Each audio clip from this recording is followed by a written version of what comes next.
Sebagai seorang CEO perusahaan logistik besar di Surabaya, aku seharusnya tetap tegak, tegas, dan tak tergoyahkan. Fokusku adalah angka, efisiensi, dan ekspansi.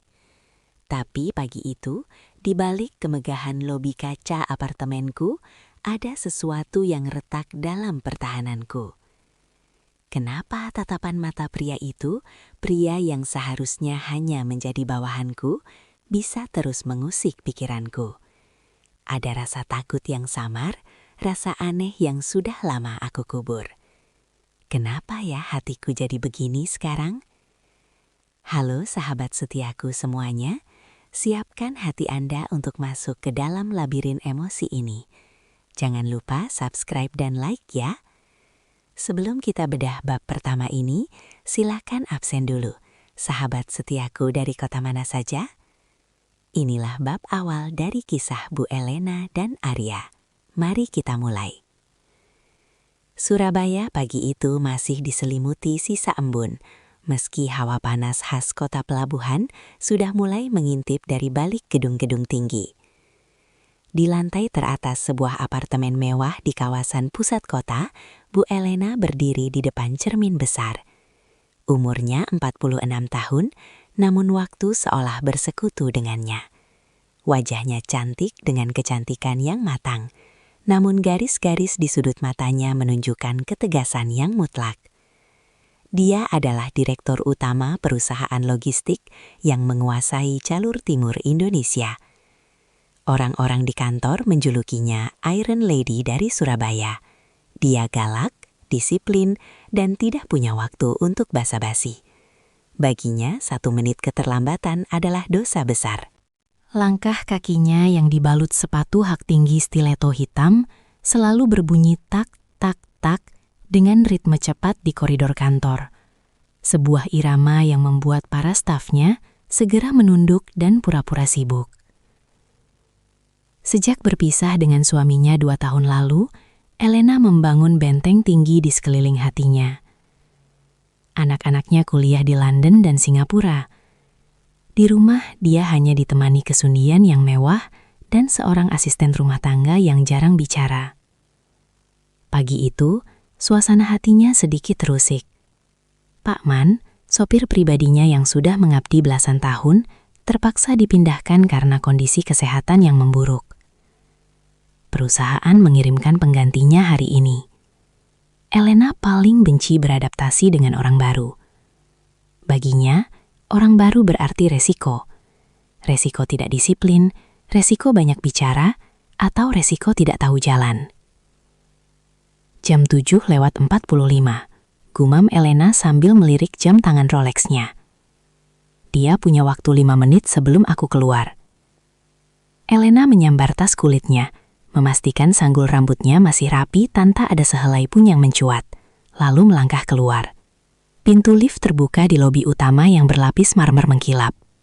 Begitu Elena melangkah keluar dari lift, pandangannya langsung tertuju pada sebuah sosok yang berdiri tegap di samping pintu masuk lobi. Namanya Arya, umurnya baru 27 tahun. Begitu melihat Elena, pemuda itu langsung menegakkan posisinya. Posturnya tinggi, sekitar 180 cm, dengan bahu lebar yang tampak kokoh di balik seragam sopir yang disetrika sangat rapi, hampir tanpa kerutan. Kulitnya sawo matang, khas pria yang terbiasa dengan matahari, dan rambutnya dipotong pendek, klimis oleh minyak rambut yang tertata sangat rapi. Di tangannya, dia memegang sebuah map laporan. Bukan ponsel seperti sopir-sopir muda pada umumnya. Arya memberikan hormat kecil yang sopan.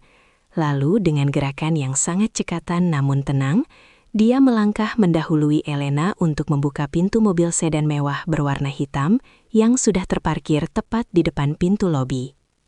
Namun, langkah Elena sempat terhenti sejenak. Bukan karena ketampanan Arya yang maskulin, melainkan karena matanya.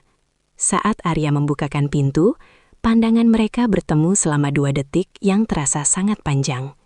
Mata Arya jernih, lurus dan berani. Itu bukan tipe keberanian seorang bawahan yang kurang ajar atau menantang. Itu adalah keberanian seseorang yang tahu persis kapasitas dirinya. Seolah-olah melalui tatapan itu, Arya sedang berkata, "Saya tahu siapa Anda dan saya siap memenuhi standar Anda." Elena menelan ludah secara samar. Ada getaran aneh yang menyengat sarafnya. Selama ini, sopir-sopir sebelumnya akan menunduk atau mengalihkan pandangan saat ditatap olehnya. Tapi Arya tidak. Dia menatap balik dengan penuh rasa hormat, namun tetap berdiri tegak sebagai pria yang memiliki harga diri. "Silahkan Bu Elena." Suara Arya rendah, berat, dan stabil. Elena masuk ke dalam mobil tanpa mengucapkan sepatah kata pun. Bau di dalam mobil terasa berbeda, sangat bersih, dengan sedikit aroma maskulin yang tipis namun menyegarkan, bukan aroma parfum mobil murahan. Arya menutup pintu dengan suara yang sangat halus, lalu dengan cepat namun tanpa tergesa-gesa, dia sudah berada di balik kemudi. Mesin mobil menyala tanpa suara. Arya memutar kemudi dengan gerakan yang sangat halus, meluncur membelah jalanan Surabaya yang mulai padat. Elena duduk di kursi belakang, mencoba membuka tabletnya untuk memeriksa jadwal rapat. Namun fokusnya buyar, matanya tanpa sadar sering terangkat ke arah kaca spion tengah. Di sana dia bisa melihat sepasang mata Arya yang tetap fokus ke depan. Arya tidak seperti supir-supir lama yang mencoba sok asyik mencari topik pembicaraan tentang cuaca atau berita pagi. Arya diam. Dia berkonsentrasi penuh pada jalanan, mengambil rute-rute tikus yang efisien seolah dia sudah hafal setiap lekuk kota Surabaya. Meski Elena tahu ini adalah hari pertamanya bekerja. Sesekali saat mobil berhenti di lampu merah, Elena menangkap Arya sedang memperhatikannya melalui spion. Begitu pandangan mereka beradu di pantulan kaca, Arya tidak langsung membuang muka dengan gugup. Dia memberikan jeda sesaat, seolah mengakui keberadaan Elena, baru kemudian kembali menatap jalanan. Ketenangan Arya justru membuat Elena merasa gelisah. Akhirnya, dengan suara yang datar namun tajam, Elena memecah keheningan. "Arya?" panggilnya. "Iya, Bu Elena," jawab Arya tanpa menoleh. Suaranya tetap tenang di tengah deru AC mobil. "Satu hal yang wajib kamu tahu kalau mau bertahan lama bekerja dengan saya. Saya benci menunggu, 1 menit pun. Dan saya tidak suka orang yang banyak alasan." Arya mengangguk mantap. "Siap Bu, saya mengerti. Waktu Ibu adalah prioritas saya." Jawaban itu singkat, padat, dan tanpa embel-embel tapi atau insya Allah. Suaranya yang tenang entah mengapa justru terdengar lebih meyakinkan daripada janji-janji manis manajer operasionalnya di kantor. Hari itu berlalu dengan jadwal yang sangat padat. Namun sepanjang hari, Elena merasa ada bayangan Arya yang mengikuti pikirannya. Sikap tegapnya saat berdiri di lobi, caranya membukakan pintu, dan yang paling mengganggu, tatapan mata yang tidak tunduk itu. Malam harinya, Elena kembali ke apartemennya yang sunyi. Surabaya di bawah sana berkilau dengan lampu-lampu kota. Dia duduk sendirian di ruang tengah yang luas, ditemani secangkir kopi hitam yang mulai mendingin. TV di depannya menyala menampilkan berita ekonomi, tapi pikirannya melayang entah kemana. Dia memandang telapak tangannya sendiri. Dia adalah wanita yang memiliki segalanya, kekuasaan, uang, dan kecantikan. Namun di balik itu semua, ada kekosongan yang sangat besar sejak suaminya pergi. Selama 2 tahun ini, dia telah membiasakan diri untuk tidak membutuhkan siapapun. Dia telah menjadi pusat gravitasi bagi hidupnya sendiri. Namun kehadiran Arya pagi tadi, sesederhana membukakan pintu dan menatap matanya, seolah-olah telah melemparkan sebuah kerikil ke dalam danau jiwanya yang tenang. Elena menghela napas panjang, mencoba mengusir bayangan pemuda itu dari kepalanya. Ngelantur. Dia cuma sopir baru, gumamnya pada diri sendiri. Dia bangkit dan melangkah menuju jendela besar, menatap jalanan Surabaya yang tak pernah tidur. Namun jauh di dalam lubuk hatinya, Elena tahu ada sesuatu yang mulai bergeser pelan-pelan. Sesuatu yang belum bisa dia jelaskan dengan logika bisnisnya yang tajam. Sesuatu yang mungkin belum siap dia hadapi, namun sudah mengetuk pintu hatinya dengan sangat pelan, namun pasti. Begitulah awal dari pertemuan mereka. Sebuah tatapan di lobi yang akan mengubah segalanya. Tanpa disadari Elena, Arya bukan sekedar pria yang membawa map dan menyetir mobil. Dia adalah badai yang akan menghancurkan kesunyian di penthouse mewah itu. Matahari Surabaya di minggu kedua bulan itu terasa lebih menyengat, membakar aspal di sepanjang Jalan Basuki Rahmat. Namun, di dalam kabin mobil sedan mewah hitam itu, suhu terjaga dengan presisi yang luar biasa. Harum aroma kayu cendana yang tipis dan menenangkan memenuhi ruangan, menggantikan bau mesin atau asap knalpot yang biasanya merembes masuk di mobil-mobil sebelumnya. Arya telah bekerja selama tepat 14 hari, dan selama 14 hari itu, tidak sekalipun dia melakukan kesalahan. Setiap pagi, tepat pukul 7:30, Elena akan melongok dari balkon penthouse-nya di lantai 32. Di bawah sana, di area drop-off yang eksklusif, dia selalu melihat mobilnya sudah terparkir dengan posisi yang sangat simetris. Arya selalu ada di sana, berdiri tegap di samping pintu penumpang, tidak pernah duduk bersandar di kap mobil atau asyik bermain ponsel. Dia berdiri seperti seorang pengawal yang sedang menjaga aset paling berharga di dunia. Dia ini sopir atau robot? Gumam Elena pagi itu sambil merapatkan blazer abu-abu gelapnya. Waktu Elena melangkah keluar dari lobi, Arya melakukan rutinitasnya dengan presisi yang sama. Dia membukakan pintu, memberikan hormat kecil yang tidak berlebihan, dan menunggu Elena duduk dengan nyaman sebelum menutup pintu tanpa menimbulkan suara dentuman yang mengejutkan. Selama perjalanan menuju kantor pusat perusahaan logistiknya di dekat Tanjung Perak, suasana di dalam mobil selalu sunyi. Elena adalah tipe wanita yang menghargai keheningan untuk menyusun strategi perang bisnisnya di kepala. Sopir-sopir sebelumnya seringkali merasa perlu untuk memecah kesunyian dengan komentar tentang berita politik, kemacetan di Wonokromo, atau hasil pertandingan sepak bola semalam. Namun Arya berbeda. Dia mengerti bahwa keheningan adalah kemewahan bagi Elena. Namun, keheningan ini tidak terasa kosong. Ada sebuah energi yang berbeda. Elena seringkali mendapati dirinya tidak lagi fokus pada tablet di tangannya. Matanya justru sering terlempar ke arah spion tengah.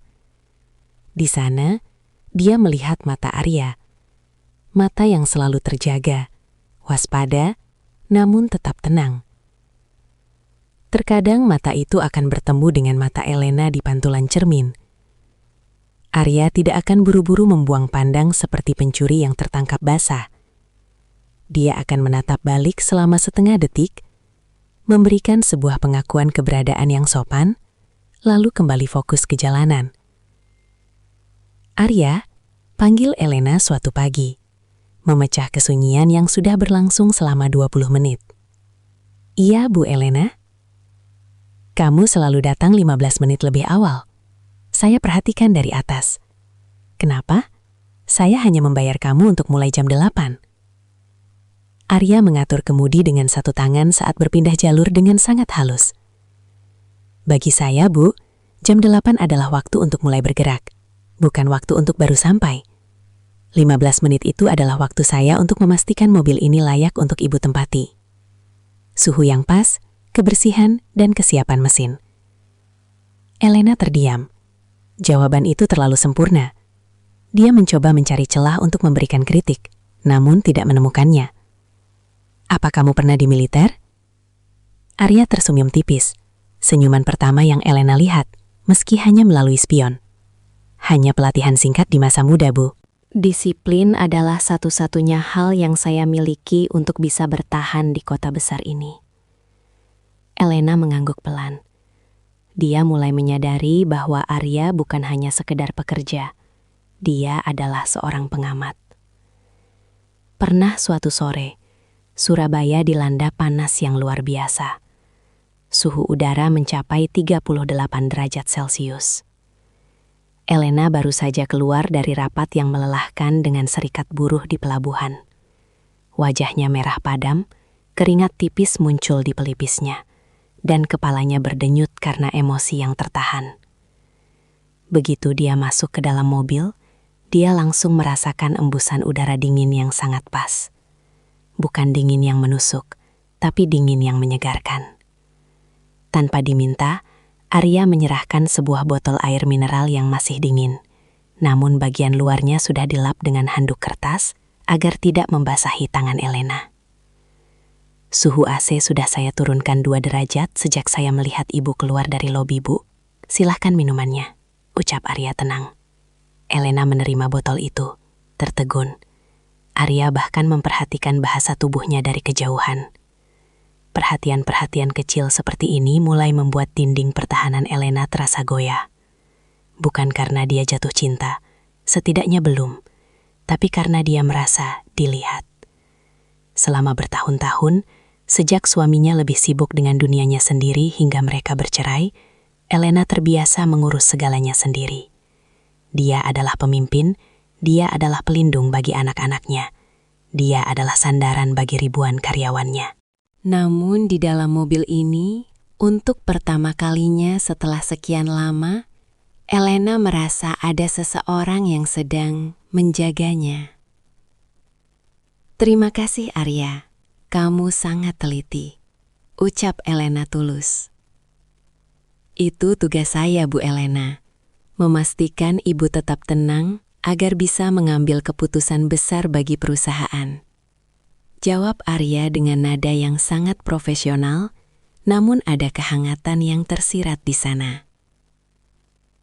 Suasana mobil kembali sunyi, tapi kali ini keheningan itu terasa lebih ringan. Elena menyandarkan kepalanya ke jok kulit yang empuk. Dia memperhatikan cara Arya mengemudi, sangat cekatan. Dia tahu kapan harus menginjak rem dengan lembut agar Elena tidak tersentak, dan tahu kapan harus memacu kecepatan di jalan tol yang lengang. Namun, di balik kenyamanan itu, muncul sebuah keresahan baru di hati Elena. Dia mulai terbiasa dengan kehadiran Arya. Dia mulai menunggu momen di pagi hari saat pintu mobil dibukakan. Dia mulai merasa gelisah jika Arya sedikit saja terlambat merespons, padahal itu tidak pernah terjadi. Malam harinya, setelah Arya mengantarnya pulang ke apartemen, Elena duduk di balkon sambil menatap lampu-lampu Surabaya yang berkelap-kelip. Dia teringat kembali pada tatapan Arya di spion tadi. Tatapan itu tidak menuntut, tapi seolah-olah mengerti segala kelelahan yang disembunyikan Elena di balik blazer mahalnya. Hati-hati Elena, bisiknya pada diri sendiri. Dia hanya bawahanmu. Jangan biarkan kenyamanan ini berubah menjadi sesuatu yang lain. Dia tahu betul dunia tempat dia berpijak. Surabaya adalah kota yang besar. Namun dunia sosialnya sangat sempit.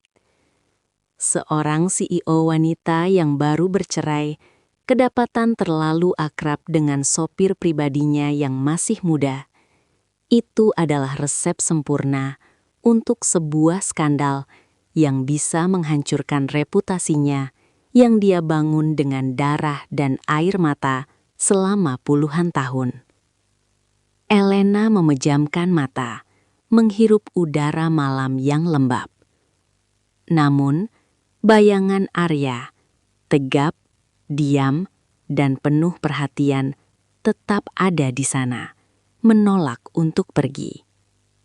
Keheningan di dalam mobil mewah itu ternyata jauh lebih berisik daripada keramaian rapat direksi. Keheningan itu sedang membisikkan sesuatu yang selama ini Elena takuti, bahwa dia hanyalah seorang wanita biasa yang butuh diperhatikan. Dan Arya, dengan segala diam dan disiplinnya, adalah orang yang paling mampu memberikan perhatian itu tanpa perlu mengucapkan sepatah kata pun. Sore itu, Surabaya terasa seperti sedang dipanggang di atas kuali besar. Udara di daerah Tanjung Perak begitu lembab dan menyesakan, seolah-olah awan sedang menahan beban yang tak tertahankan. Bu Elena baru saja menyelesaikan kunjungan mendadak ke gudang logistiknya. Wajahnya tampak lebih lelah dari biasanya. Masalah keterlambatan kontainer dari luar negeri membuatnya harus berdebat keras dengan kepala operasional pelabuhan selama hampir 3 jam. "Kita pulang, Arya. Saya butuh istirahat sebelum rapat virtual malam ini," ucap Elena saat masuk ke dalam kabin mobil. Suaranya terdengar parau, mencerminkan kelelahan mental yang mendalam. "Siap, Bu Elena. Kita akan lewat jalan tol agar lebih cepat," jawab Arya tenang. Dia sudah menyiapkan handuk kecil dingin di kursi belakang, seolah tahu bahwa bosnya sedang mengalami sakit kepala akibat cuaca yang ekstrim. Mobil sedan hitam itu meluncur perlahan meninggalkan area pelabuhan. Namun baru saja mereka memasuki jalan tol ke arah Waru, langit yang tadinya abu-abu kusam tiba-tiba berubah menjadi hitam pekat dalam hitungan menit. Petir menyambar dengan suara yang menggelegar, menggetarkan kaca mobil. Dan kemudian, hujan turun. Bukan sekadar hujan, tapi seolah-olah langit Surabaya sedang runtuh. Biur. Pandangan di depan mobil mendadak hilang. Wiper mobil bergerak dengan kecepatan maksimal, namun air yang tumpah terlalu banyak. Surabaya yang biasanya sibuk mendadak menjadi kota yang mencekam. Jalanan mulai tergenang, dan lalu lintas mulai melambat hingga akhirnya berhenti total. Macet-cet. Di tengah keheningan kabin yang biasanya nyaman, tiba-tiba terdengar suara aneh dari balik kap mesin. Pat, pat, piar. Mesin mobil terbatuk, bergetar hebat selama beberapa detik, lalu mendadak mati total. "Arya, ada apa?" Elena bertanya dengan nada panik. Tangannya refleks mencengkram jok depan. Arya mencoba menyalakan mesin kembali. Suara dinamo starter menderu-deru, namun mesin tidak mau hidup. Arya melirik indikator di dashboard. Semuanya padam. "Maaf, Bu, sepertinya ada masalah pada sistem kelistrikan akibat genangan air yang terlalu tinggi di sambungan jalan tadi." "Saya harus mengeceknya keluar," ucap Arya. Wajahnya tetap tenang, meski Elena bisa melihat kerutan di dahi Arya yang menunjukkan keseriusan situasi ini. "Tapi di luar hujan deras sekali, Arya." "Tidak apa-apa, Bu. Ibu tetap di dalam." Arya keluar dari mobil. Dalam sekejap, tubuh tegapnya sudah basah kuyup ditelan hujan deras. Elena melihat dari kaca depan yang mulai berembun. Arya membuka kap mesin, memeriksa kabel-kabel dalam kegelapan yang sesekali diterangi kilatan petir. 10 menit berlalu. Arya kembali masuk ke mobil dengan napas yang sedikit rengah. Air menetes dari rambutnya yang klimis, membasahi jok kulit yang mahal. "Bu, saya minta maaf. Saya tidak bisa membetulkannya di sini tanpa peralatan lengkap. Air sudah masuk ke modul utama. Mobil ini tidak akan bisa jalan." Suara Arya terdengar penuh penyesalan. Elena mencoba meraih ponselnya. "Saya akan panggil bantuan, mobil dinas kedua atau derek." Namun matanya membelalak. Di pojok layar ponselnya tertulis "No service". Badai yang begitu kuat rupanya telah mengganggu sinyal komunikasi di area tersebut. "Sinyalnya hilang, Arya. Sama sekali tidak ada." Elena mulai merasa sesak. Ruangan mobil yang tadinya mewah kini terasa seperti penjara besi yang dingin di tengah badai. Arya melihat ke arah depan. Sekitar 200 meter dari posisi mereka, di pinggir jalan keluar tol, terlihat cahaya remang-remang dari sebuah minimarket kecil. "Bu Elena, kita tidak bisa diam di sini." Hari makin gelap, dan posisi kita berbahaya di tengah jalan yang tergenang. Kita harus berjalan ke minimarket itu. Mungkin di sana ada telepon kabel atau sinyal yang lebih baik. Elena melirik ke bawah. Dia memakai rok pensil yang ketat dan sepatu hak tinggi stiletto berukuran 10 cm. Jalan kaki? Dalam kondisi seperti ini? Kamu gila. Saya bawa satu payung besar di bagasi, Bu. Saya akan pastikan ibu tidak basah, ucap Arya mantap. Tatapan matanya yang jernih seolah-olah memberikan kekuatan pada Elena. Ibu harus percaya pada saya. Elena menarik napas panjang. Tidak ada pilihan lain. Dia membuka sepatunya, memegang tas mahalnya erat-erat, dan bersiap keluar. Arya sudah berdiri di depan pintu penumpang, dengan payung hitam besar yang terbuka. Saat Elena keluar, embusan angin dingin langsung menusuk tulang. Namun, sebelum air hujan sempat menyentuh kulitnya, Arya sudah merapat. Dia memegang payung dengan satu tangan, sementara tangan lainnya dengan sangat sopan menjaga jarak agar Elena tidak terpeleset di aspal yang licin dan berair. Mereka berjalan pelan. Langkah kaki Elena yang terlanjang terasa dingin menyentuh aspal. Namun, dia merasakan kehangatan yang aneh berasal dari sisi kanannya. Arya memiringkan payung itu sepenuhnya ke arah Elena. Dia membiarkan bahu dan punggungnya sendiri basah kuyup tersiram hujan hanya agar bosnya tetap kering. "Arya, payungnya miring. Kamu basah semua!" teriak Elena di tengah suara hujan yang bising. "Tidak apa-apa, Bu. Yang penting Ibu sampai dengan selamat," jawab Arya tegas. Dalam perjalanan singkat namun terasa sangat panjang itu, Elena menyadari sesuatu. Selama ini, dia selalu merasa paling berkuasa di Surabaya. Tapi di bawah satu payung kecil ini, di tengah badai yang mengamuk, dia hanyalah seorang wanita yang merasa kecil. Dan pria di sampingnya ini, seorang sopir yang gajinya mungkin hanya sepersekian dari keuntungan hariannya, adalah satu-satunya pelindung yang dia miliki. Mereka sampai di depan minimarket dengan napas terengah-engah. Elena berdiri di teras yang sedikit basah. Rambutnya yang biasanya tersanggul rapi kini sedikit lepek terkena percikan air. Bajunya basah di bagian bawah. Dia tampak kacau, tidak seperti CEO yang biasanya.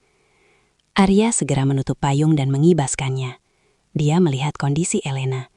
"Ibu tidak apa-apa?" Elena menatap Arya. Pria itu basah total. Seragamnya menempel erat di tubuhnya yang atletis. Rambutnya berantakan, tapi matanya tetap fokus menjaganya. Untuk pertama kalinya, Elena tidak melihat Arya sebagai mesin atau robot disiplin. Dia melihat seorang pria yang sangat tulus. "Saya baik-baik saja, Arya. Kamu basah kuyup," ucap Elena lirih. Mereka masuk ke minimarket. Sinyal tetap tidak ada. Telepon kabel di sana pun sedang mengalami gangguan karena kabel telepon yang tertimpa pohon di dekat sana. Penjaga minimarket mengatakan bahwa hujan mungkin akan reda dalam 1 jam. Akhirnya mereka duduk di sebuah bangku kayu kecil di pojok minimarket, dekat jendela yang memperlihatkan keganasan badai di luar. Arya mengambil beberapa tisu dari rak dan memberikannya pada Elena. "Terima kasih," gumam Elena. Keheningan menyelimuti mereka berdua di tengah suara gemericik air dari atap minimarket. Elena merasa aneh. Dia merasa sangat risih dengan kondisinya yang kotor. Tapi di saat yang sama, ada rasa nyaman yang tidak masuk akal duduk di samping Arya. "Arya," panggil Elena pelan. "Iya, Bu." "Kenapa kamu tidak mencari pekerjaan lain? Dengan disiplin dan ketelitianmu, kamu bisa jadi manajer atau bahkan tentara. Kenapa jadi supir?" Arya menatap ke arah hujan. "Kadang posisi bukan segalanya, Bu. Menjadi supir membuat saya belajar banyak tentang manusia. Dari kursi depan, saya bisa melihat siapa yang benar-benar bekerja keras, siapa yang kesepian, dan siapa yang butuh perlindungan." Elena tertegun. Kalimat itu terasa sangat personal. "Dan apa yang kamu lihat dari saya?" Arya menoleh sebentar, menatap mata Elena dengan tatapan jernih yang berani itu lagi. "Saya melihat seorang wanita yang memikul beban satu kota di bahunya, tapi dia lupa cara untuk bernapas untuk dirinya sendiri." Elena terdiam 1000 bahasa. Kalimat itu menusuk tepat ke jantungnya. Sejak suaminya pergi, tidak ada seorang pun yang berani bicara sejujur itu padanya. Semua orang takut atau hanya ingin menjilat. Lalu, apa kamu sudah punya istri yang menunggumu di rumah saat hujan begini? Elena mencoba mengalihkan pembicaraan, meski hatinya berdebar. Belum, Bu. Pernah ada rencana, tapi gagal. Katanya saya terlalu fokus bekerja dan kurang pandai merangkai kata-kata manis. Arya tersenyum pahit. Mungkin dia yang salah tidak melihat apa yang saya lihat, ucap Elena tanpa sadar. Begitu kata-kata itu keluar dari mulutnya, Elena langsung tersadar dan memalingkan muka. Wajahnya terasa panas, lebih panas dari cuaca Surabaya di siang hari. Arya hanya diam, namun sebuah lengkungan tipis muncul di bibirnya. 1 jam berlalu, hujan mulai mereda menjadi gerimis tipis. Elena berdiri, mencoba memperbaiki penampilannya sesedikit mungkin. Meski bajunya basah dan kotor, ada sesuatu yang berubah dalam dirinya. Rasa jengkel karena mobil mogok telah hilang, digantikan oleh sesuatu yang lebih mendalam. Mobil derek mungkin sudah bisa masuk sekarang, Arya. Ayo kita coba cari sinyal di luar, ajak Elena. Saat mereka keluar dari minimarket, Arya kembali membuka payungnya. Kali ini, tanpa diminta, Elena melangkah lebih dekat ke arah Arya. Pundak mereka sesekali bersenggolan. Di tengah jalanan Surabaya yang becek dan sisa-sisa badai, batas antara atasan dan bawahan itu mulai mengabur, seperti pemandangan kota yang tersapu air hujan. Malam itu, mereka akhirnya sampai di apartemen setelah bantuan datang. Saat Elena turun dari mobil derek yang mengantarnya, dia menatap Arya. Istirahatlah Arya, besok jangan datang terlalu pagi. Kamu butuh keringkan badanmu. Siap Bu Elena? Terima kasih. Elena melangkah masuk ke lobi apartemennya yang mewah. Namun, saat dia berdiri di dalam lift, dia melihat bayangannya di cermin. Dia berantakan, tapi dia tersenyum. Sebuah senyuman yang sudah 2 tahun lamanya hilang dari wajahnya. Badai itu memang merusak mobilnya, tapi badai itu juga yang meruntuhkan tembok es yang selama ini membungkus hatinya. Namun, Elena tidak tahu bahwa badai yang sesungguhnya, badai fitnah dan intrik, justru baru saja dimulai. Matahari pagi menyusup malu-malu melalui celah tirai otomatis di penthouse lantai 32 itu. Cahayanya yang keemasan jatuh di atas meja marmer dapur yang dingin. Bu Elena sudah terbangun sejak pukul 5 pagi. Dia tidak bisa tidur nyenyak. Bayangan kejadian di bawah payung semalam terus berputar di kepalanya, seperti film yang diputar berulang-ulang.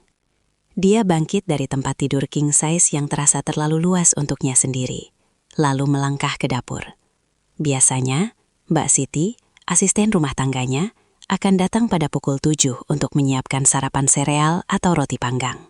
Tapi hari ini, Elena ingin melakukan sesuatu yang berbeda. Dia membuka kulkas besar 2 pintunya. Ada bahan-bahan segar yang baru dibeli kemarin. Dengan gerakan yang agak kaku karena jarang menyentuh kompor, Elena mulai memasak. Dia ingin membuat nasi campur khas Surabaya, menu favoritnya yang biasanya hanya dia pesan di restoran bintang 5. Dia menggoreng empal daging dengan bumbu yang wangi, membuat sambal bajak yang pedas menggigit, dan menyiapkan tumis buncis serta serundeng kelapa. Aroma bawang goreng dan rempah-rempah memenuhi apartemen mewah yang biasanya hanya berbau pengharum ruangan mahal itu. Elena tersenyum kecil. Ada rasa kepuasan aneh saat melihat masakannya matang satu persatu. Tepat pukul 7.30, dia melirik dari jendela besar ke arah area drop-off di bawah. Seperti biasa, mobil sedan hitam itu sudah terparkir rapi. Arya berdiri di sampingnya. Dia memakai blazer biru tua yang baru, terlihat sangat profesional dan segar, seolah-olah badai semalam tidak pernah terjadi padanya. Elena mengambil 2 kotak nasi, satu untuknya, satu lagi dia bungkus dengan rapi. Namun sesaat sebelum keluar, dia berubah pikiran. Dia meletakkan kotak itu di meja makan. Mbak Siti belum datang, gumamnya, mencari alasan untuk dirinya sendiri. Elena turun ke lobi. Saat Arya melihatnya, pemuda itu langsung sigap membuka pintu mobil. "Selamat pagi, Bu Elena. Saya sudah pastikan kondisi kelistrikan mobil hari ini sempurna. Saya juga sudah meminta tim bengkel mengecek semua sistem keamanan." Elena menatap Arya. Tatapan mata Arya masih seberani kemarin. Tapi ada sedikit guratan kelelahan yang disembunyikan di balik kedisiplinannya. "Arya, bawa mobil ini ke parkiran dalam apartemen lagi," perintah Elena datar. Arya tampak bingung. "Mohon maaf, Bu. Apakah ada jadwal yang berubah? Bukankah jam 8 ada rapat koordinasi?" "Rapatnya diundur 1 jam. Saya sudah minta sekretaris saya mengaturnya. Kamu masuk dulu ke rumah saya. Ada dokumen yang harus kamu bantu bawa." Elena berbohong demi menutupi kecanggungannya. Arya mengangguk patuh. "Siap, Bu." Untuk pertama kalinya, Arya menginjakkan kaki di kediaman pribadi Elena. Dia melangkah dengan sopan. Matanya tidak liar melihat-lihat kemewahan apartemen tersebut, melainkan tetap menatap punggung Elena. Elena membawanya ke meja makan yang sudah tertata rapi. "Duduklah. Mbak Siti belum datang, dan saya tidak suka makan sendirian," ucap Elena sambil menarik kursi. Arya terpaku. "Tapi Bu, saya hanya sopir. Di mobil kamu sopir saya. Di meja makan ini kamu adalah orang yang sudah menyelamatkan saya dari badai semalam.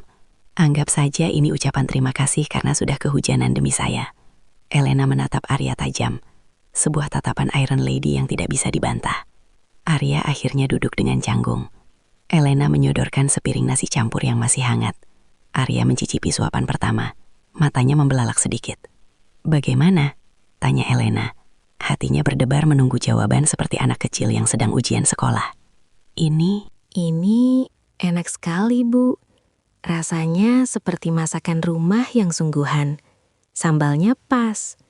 Arya menjawab jujur. Dia makan dengan lahap, tapi tetap menjaga tata krama. Elena merasa dadanya penuh. Sesuatu yang hangat mengalir di sana. "Saya jarang masak. Setelah pisah rumah dengan suami, dapur ini hampir mati. Saya selalu makan di luar atau memesan makanan kantor. Kadang saya lupa bagaimana rasanya makan di rumah." "Rumah itu bukan soal bangunannya, Bu," sahut Narya pelan sambil meletakkan sendoknya. "Rumah itu soal dengan siapa kita merasa aman saat pintunya dikunci." Elena terdiam. Kata-kata Arya selalu lebih dalam dari umurnya. Dia menatap pemuda itu. "Kamu tahu, Arya? Semalam, saat kita berjalan di bawah hujan, untuk pertama kalinya saya tidak merasa seperti seorang CEO. Saya merasa dilindungi. Selama ini, sayalah yang harus melindungi ribuan orang. Tapi semalam, kamu yang melakukannya untuk saya." Arya menatap mata Elena. Kali ini tatapannya sangat dalam. "Ibu Elena, perlindungan itu tidak selalu soal fisik. Kadang orang seperti ibu hanya butuh seseorang yang tahu kapan harus diam dan kapan harus mendengarkan."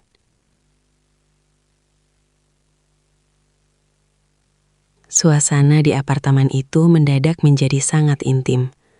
Cahaya pagi yang sinematik menyorot wajah mereka berdua, menciptakan bayangan yang dramatis di dinding marmer. "Arya," panggil Elena, suaranya melembut. "Kenapa kamu bilang kamu berbeda sejak awal?" Arya menarik napas panjang. Dia sepertinya sedang mengumpulkan keberanian. "Karena dari pertama kali saya melihat ibu di lobi itu, saya tidak melihat seorang bos yang galak. Saya melihat seorang wanita yang sedang bersembunyi di balik blazer mahalnya. Ada kesepian yang sangat besar di mata ibu, dan saya merasa ingin menjaga agar kesepian itu tidak menghancurkan ibu." Elena merasa matanya panas. Dia segera memalingkan wajah ke arah jendela. "Kamu terlalu pandai membaca orang, Arya. Itu berbahaya bagi seorang sopir." Saya tahu, Bu. Dan saya juga tahu sekali saya masuk ke celah ini, saya mungkin tidak akan bisa mundur lagi ke posisi sopir yang biasa. Suara Arya terdengar lebih berat. Elena menoleh kembali. Dia melihat Arya sedang menatapnya dengan ketulusan yang murni. Tidak ada niat jahat, tidak ada keinginan untuk menjilat. Hanya ada pengakuan dari satu jiwa kepada jiwa yang lain. Lalu, apa kamu siap menanggung risikonya? Tanya Elena lirih. Saya sudah siap sejak saya memegang payung semalam, Bu. Jawab Arya mantap. Momen itu terputus saat ponsel Elena bergetar di atas meja. Pesan dari kantor. Dunia nyata kembali memanggil. Elena berdiri, kembali mengenakan topeng CEO-nya yang dingin, meski hatinya kini sudah berubah warna. Ayo berangkat. Kita sudah terlambat 10 menit. Ucap Elena sambil merapikan blazernya. Arya berdiri, kembali menjadi asisten yang sigap. Siap, Bu. Sepanjang perjalanan ke kantor, mobil itu kembali sunyi. Namun, keheningan kali ini bukan lagi keheningan yang dingin. Ada sebuah rahasia yang tersimpan di antara jok depan dan jok belakang. Sebuah pengakuan yang tidak terucapkan secara gamblang, namun telah mengubah segalanya. Elena menatap keluar jendela, ke arah jalanan Surabaya yang sibuk. Dia tahu, mulai hari ini, perjalanannya dengan Arya bukan lagi soal antar jemput kantor. Ini adalah awal dari sebuah perjalanan berbahaya yang bisa menghancurkan reputasinya. Namun mungkin satu-satunya hal yang bisa menyembuhkan jiwanya. Di spion tengah, mata mereka kembali bertemu. Kali ini, Elena tidak memalingkan wajah. Dia tersenyum kecil, hampir tak terlihat. Dan Arya, untuk pertama kalinya, membalas senyuman itu dengan binar mata yang penuh janji. Malam itu, Surabaya terlihat tenang dari ketinggian lantai 32. Lampu-lampu jalanan membentuk garis-garis emas yang membelah kota. Sementara pelabuhan Tanjung Perak di kejauhan berkedip-redup, seperti gugusan bintang yang jatuh ke bumi. Udara malam yang masuk melalui celah jendela penthouse terasa dingin, membawa aroma laut dan aspal basah. Bu Elena berbaring di tempat tidur king size miliknya. Spray sutra yang dingin menyentuh kulitnya, namun dia tidak bisa memejamkan mata. Kamar tidurnya sangat luas, didominasi warna putih dan abu-abu minimalis. Namun bagi Elena, ruangan itu terasa seperti kotak es yang hampa. Dia menatap langit-langit kamar yang tinggi, di mana bayangan cahaya kota menari-nari. Pikirannya melayang kembali ke momen di meja makan tadi pagi. Rasa nasi campur itu seolah masih tertinggal di lidahnya. Begitu juga dengan tatapan mata Arya yang seolah mampu menelanjangi kesepiannya. Elena membalikkan badannya, mencoba memeluk guling, namun hatinya tetap saja gelisah.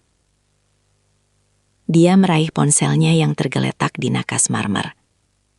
Jari-jarinya dengan ragu membuka daftar kontak.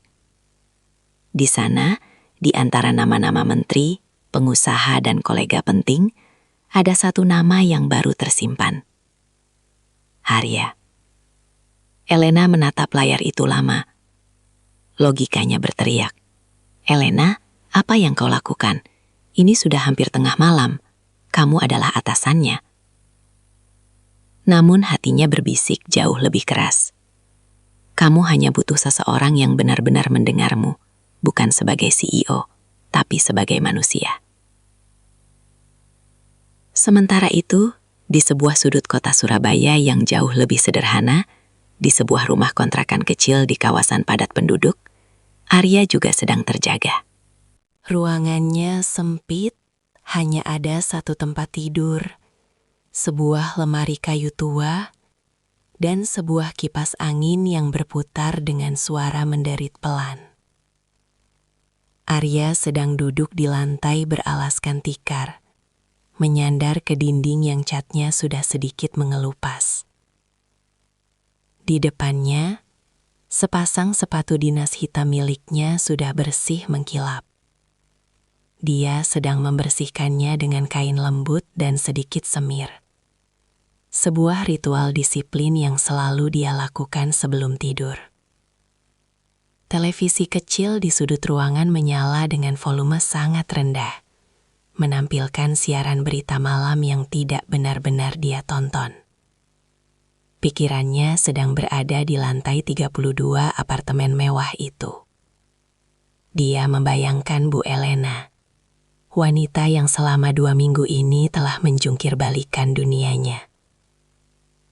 Tiba-tiba, ponsel Arya yang terletak di atas kasur bergetar hebat. Bukan sekadar pesan, melainkan sebuah panggilan masuk. Arya berhenti menyemir sepatunya. Jantungnya berdegup kencang saat melihat nama di layar. Bu Elena. Dia sempat terpaku selama beberapa detik. Apakah ada keadaan darurat? Apakah ada jadwal mendadak? Atau apakah terjadi sesuatu pada Bu Elena di rumahnya? Arya buru-buru menyambar ponsel itu dan menggeser tombol hijau, tepat pada daring ketiga. Halo Bu Elena, ada yang bisa saya bantu? Apakah ada keadaan darurat? Tanya Arya dengan nada sikap, namun penuh kekhawatiran. Di seberang sana, sempat terjadi keheningan selama beberapa detik. Arya hanya mendengar suara napas yang halus dan sedikit ragu. Arya? Suara Elena terdengar pelan, serak, dan sama sekali tidak mengandung otoritas seorang CEO. Maaf saya mengganggu malam-malam begini. Saya hanya tidak bisa tidur. Arya perlahan menurunkan bahunya yang tadi tegang. Dia menyandarkan kepalanya ke dinding kembali. Tidak apa-apa, Bu. Saya juga belum tidur. Saya sedang membersihkan sepatu. Membersihkan sepatu jam segini? Kamu memang tidak bisa berhenti bekerja ya? Ada nada tawa kecil yang getir di suara Elena. Disiplin adalah cara saya mengusir pikiran-pikiran yang tidak perlu, Bu.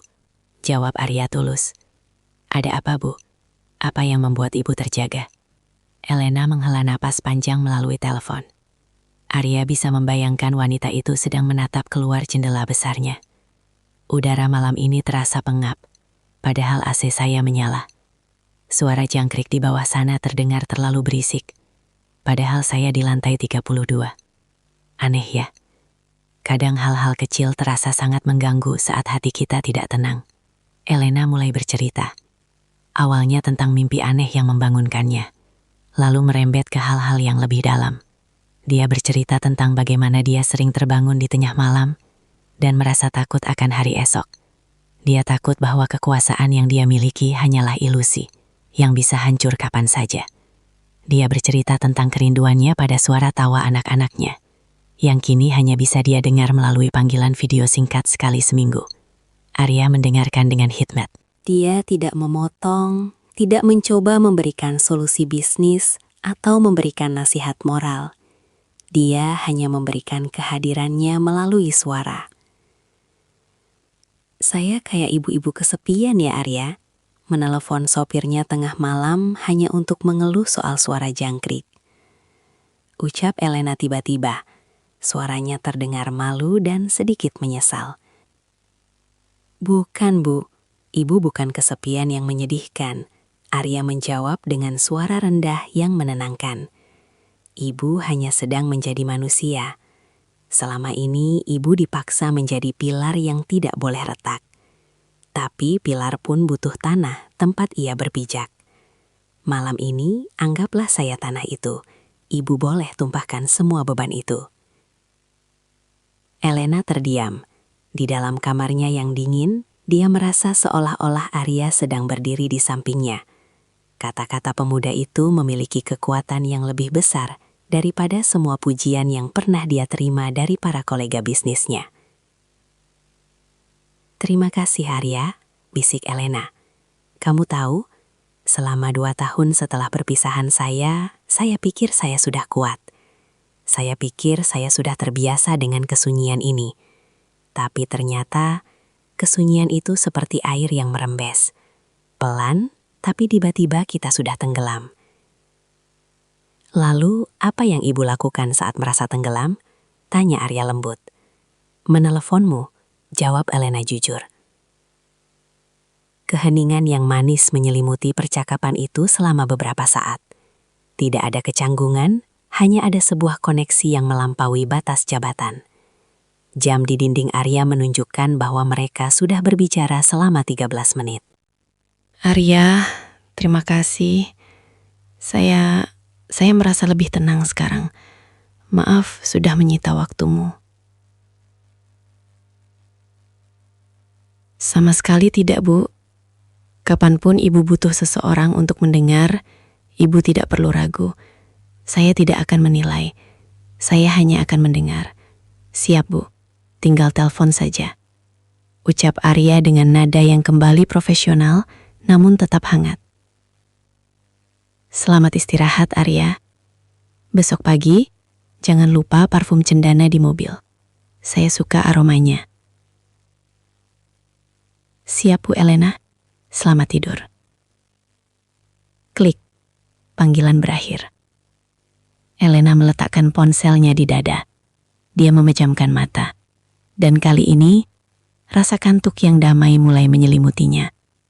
Bayangan Arya yang sedang menyemir sepatu di kontrakannya yang sederhana, justru memberikan rasa aman yang lebih besar daripada sistem keamanan apartemen yang berlapis-lapis. Di tempat lain, Arya masih duduk terdiam.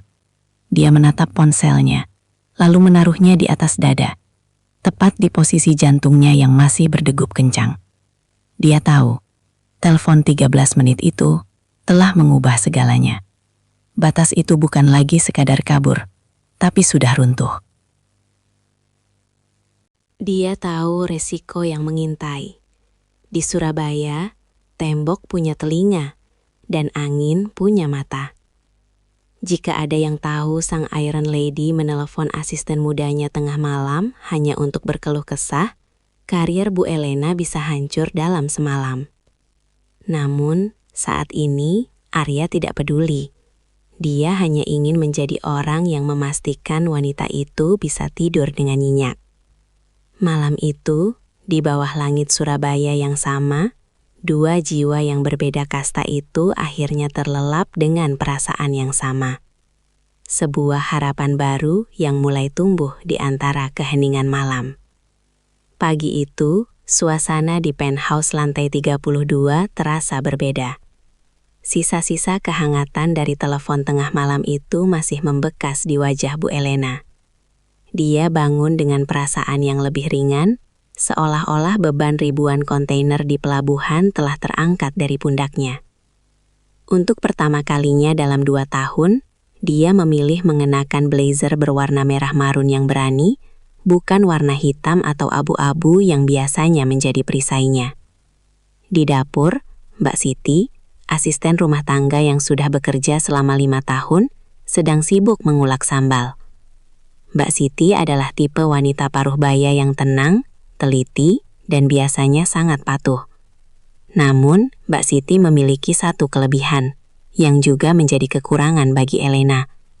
Dia sangat peka terhadap perubahan atmosfer di rumah itu. Mbak Siti memperhatikan sejak kemarin lusa. Dia melihat meja dapur yang berantakan, sebuah anomali, karena Bu Elena tidak pernah menyentuh alat masak. Dia melihat 2 piring kotor di meja makan, padahal Elena selalu makan sendirian. Dan pagi ini, dia melihat Elena tersenyum pada ponselnya saat keluar dari kamar. "Pagi Mbak Siti, masak apa hari ini?" tanya Elena sambil menuangkan air lemon ke gelasnya.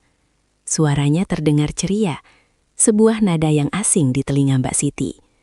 "Pagi Bu, ini masak ayam goreng sama sayur asam kesukaan Ibu," jawab Mbak Siti sambil melirik sekilas melalui sudut matanya.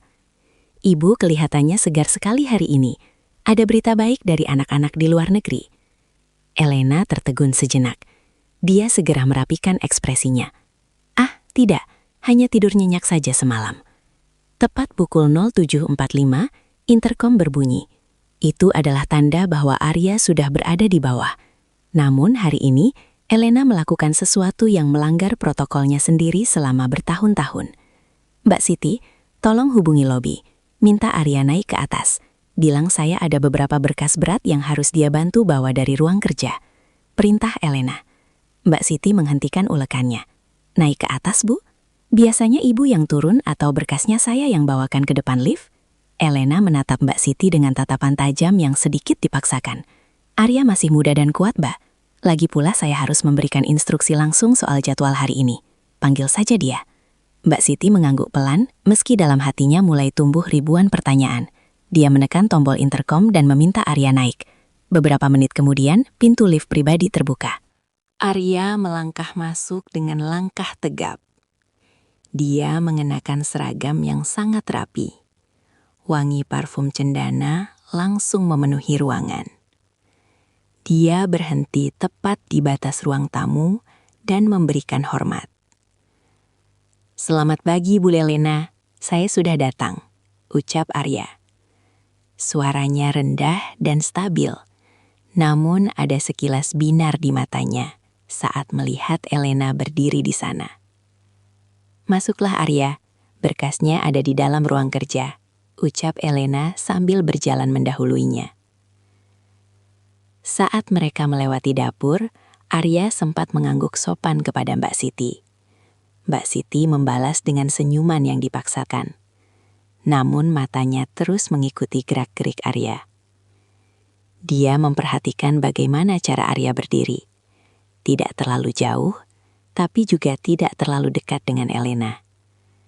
Ada sebuah getaran di udara yang hanya bisa dirasakan oleh mereka yang sudah lama hidup dalam kesunyian. Di dalam ruang kerja yang kedap suara, Elena menutupi pintu. Dia tidak benar-benar butuh bantuan dengan berkas. Kamu tidur nyenyak setelah telepon semalam? Tanya Elena pelan. Suaranya hampir menyerupai bisikan. Nyenyak sekali, Bu. Terima kasih sudah mengizinkan saya mendengar cerita Ibu, jawab Arya. Tapi Bu, apakah aman saya di sini? Mbak Siti terus memperhatikan saya sejak tadi. Elena mengibaskan tangannya. Dia hanya asisten rumah tangga. Dia tidak akan berani ikut campur urusan saya. Lagi pula, kita tidak melakukan kesalahan apapun, bukan? Benar, Bu. Tapi di Surabaya, sebuah tatapan bisa berubah menjadi cerita, dan cerita bisa berubah menjadi fitnah, ucap Arya dengan nada penuh peringatan. Elena menatap Arya. Pemuda ini selalu lebih bijaksana darinya soal risiko sosial. Namun, rasa nyaman yang dia rasakan mengalahkan kewaspadaannya. Dia menyerahkan sebuah map tipis, hanya sebagai alasan formal, lalu mereka keluar kembali. Setelah Elena dan Arya pergi, suasana apartemen kembali sunyi. Namun, pikiran Mbak Siti tidak bisa tenang. Dia membersihkan meja makan, lalu tanpa sengaja melihat ponselnya yang bergetar. Sebuah telepon dari saudaranya yang juga bekerja sebagai pengurus rumah tangga di keluarga kolega bisnis Elena. Mbak Siti duduk di kursi dapur, suaranya dikecilkan. Halo, iya, ini aku. Kamu tahu tidak, di sini ada yang aneh, bisik Mbak Siti ke telepon. Aneh kenapa Siti? Suara di seberang terdengar penasaran. Bu Elena, dia berubah sejak ada supir baru itu. Namanya Arya, masih muda, ganteng memang. Tapi tadi dia disuruh naik ke atas, ke apartemen. Padahal kamu tahu sendiri, Bu Elena itu paling ketat soal privasi. Tidak pernah ada supir yang boleh masuk ke ruang pribadinya, apalagi sampai ke ruang kerja. Ah, masa? Jangan-jangan mereka... Jangan keras-keras. Aku melihat cara mereka saling menatap. Beda Mbak, seperti ada rahasia. Bu Elena juga sekarang mulai masak sendiri di dapur, padahal biasanya cuma makan roti. Tadi pagi wajahnya cerah sekali setelah teleponan tengah malam. Aku tidak sengaja mendengar suara orang mengobrol dari kamarnya semalam. Bisikan itu terus berlanjut, dari satu telinga ke telinga lain. Di kalangan para asisten rumah tangga, pengemudi, dan petugas keamanan di gedung mewah itu. Gosip adalah mata uang yang sangat berharga. Tanpa disadari Elena, tembok pertahanannya mulai retak dari dalam dapurnya sendiri. Sore harinya, saat dalam perjalanan pulang, Elena merasakan atmosfer yang sedikit tegang di kantor. Beberapa staf administrasi sempat berbisik-bisik saat dia lewat, lalu mendadak diam saat dia menoleh. Dia pikir itu hanya perasaannya saja yang sedang sensitif. Namun, saat sampai di parkiran kantor, dia melihat sesuatu yang membuatnya darahnya berdesir. Arya sedang berdiri di samping mobil, dan di depannya ada seorang pria bertubuh besar dengan pakaian safari gelap. Seorang petugas keamanan senior di kantor itu, yang dikenal sebagai mata-mata jajaran direksi. Pria itu tampak sedang menanyakan sesuatu pada Arya dengan nada yang mengintimidasi. Arya menjawab dengan tenang, kepalanya tegak, namun wajahnya terlihat tegang. Begitu Elena mendekat, pria bersafari itu langsung memberikan hormat dan berlalu pergi tanpa kata. "Ada apa, Arya? Siapa dia?" tanya Elena saat sudah berada di dalam mobil. Arya mengembuskan napas panjang. Dia memutar kunci kontak. Dia bertanya kenapa saya sering sekali terlambat mengantar ibu pulang dari apartemen akhir-akhir ini. Dia bilang ada laporan kalau mobil ini sering terparkir lama di area lobi saat pagi hari. Elena mencengkram tasnya. Itu bukan urusan dia, saya yang mengatur jadwal saya. Bukan soal jadwalnya, Bu. Suara Arya terdengar lebih serius dari biasanya. Seseorang sedang mengawasi kita. Mbak Siti, petugas keamanan, atau mungkin kolega ibu. Kabar soal saya yang naik ke apartemen ibu tadi pagi sepertinya sudah menyebar ke kantor dalam hitungan jam. Elena terdiam. Rasa takut mulai menyusup ke sela-sela keberaniannya. Dia adalah CEO, dia adalah pimpinan. Namun dia tahu betapa kejamnya dunia korporasi di Surabaya jika sudah menyangkut moralitas pemimpinnya. "Arya, apa kita harus berhenti?" tanya Elena lirih. Arya menatap Elena melalui spion tengah. Tatapannya penuh dengan luka, namun juga tekad. Ibu yang memutuskan. Tapi bagi saya, perlindungan terbaik adalah transparansi. Jangan biarkan mereka melihat kita bersembunyi, karena itu akan membuat mereka semakin yakin kita sedang melakukan kesalahan. Elena mengangguk pelan. Namun malam itu, saat dia kembali ke rumah, dia tidak lagi menyapa Mbak Siti dengan ceria. Dia masuk ke kamarnya, mengunci pintu, dan duduk di kegelapan. Dia bisa mendengar suara Mbak Siti di dapur yang sedang menelepon lagi. Suaranya sangat kecil, menyerupai desis ular. Rahasia itu kini bukan lagi milik mereka berdua. Bisikan dari sudut dapur telah terbang terbawa angin, menuju telinga-telinga yang haus akan kejatuhan sang Iron Lady. Elena menyadari satu langkah salah lagi, dan dia tidak hanya akan kehilangan Arya, tapi juga seluruh dunia yang telah dia bangun. Surabaya hari itu terasa sangat menyesakan. Meski AC di ruang kantor pusat perusahaan logistiknya diatur pada suhu paling rendah, Bu Elena tetap merasa keringat dingin membasahi punggungnya. Sejak kejadian Mbak Siti yang berbisik-bisik dan tatapan aneh dari petugas keamanan kemarin, Elena merasa seolah-olah seluruh gedung berlantai 10 itu sedang membicarakannya. Setiap kali dia melewati ruang staf, percakapan yang tadinya riuh mendadak sunyi, digantikan oleh suara kedikan keyboard yang dipaksakan. Elena tahu martabatnya sedang dipertaruhkan. Sebagai seorang wanita yang memimpin ribuan pria di industri logistik yang keras, reputasi adalah segalanya.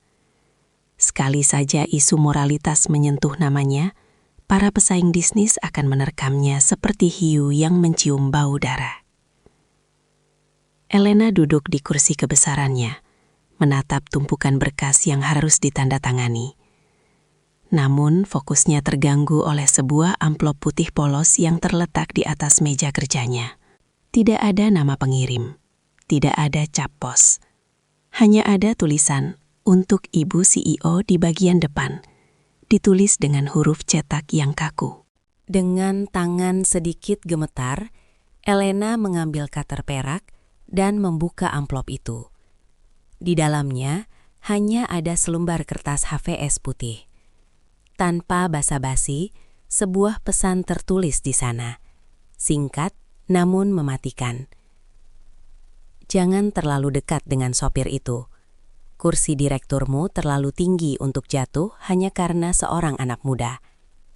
Menjauhlah, atau seluruh Surabaya akan tahu apa yang terjadi di lantai 32. Elena merasakan jantungnya seolah berhenti berdetak selama beberapa detik.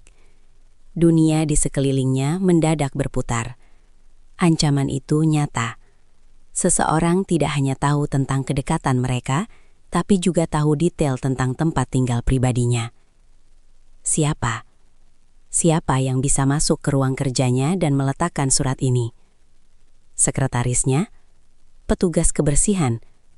Atau salah satu kolega direksinya? Sementara itu, di lantai dasar, di area parkir khusus direksi yang remang-remang, Arya juga sedang menghadapi ancamannya sendiri. Arya baru saja selesai mengelap kaca mobil saat dia menyadari sebuah mobil SUV berwarna hitam pekat terparkir tepat di seberangnya. Mobil itu tidak pernah terlihat sebelumnya di area tersebut. Kaca filmnya sangat gelap, sehingga Arya tidak bisa melihat siapa yang ada di dalam.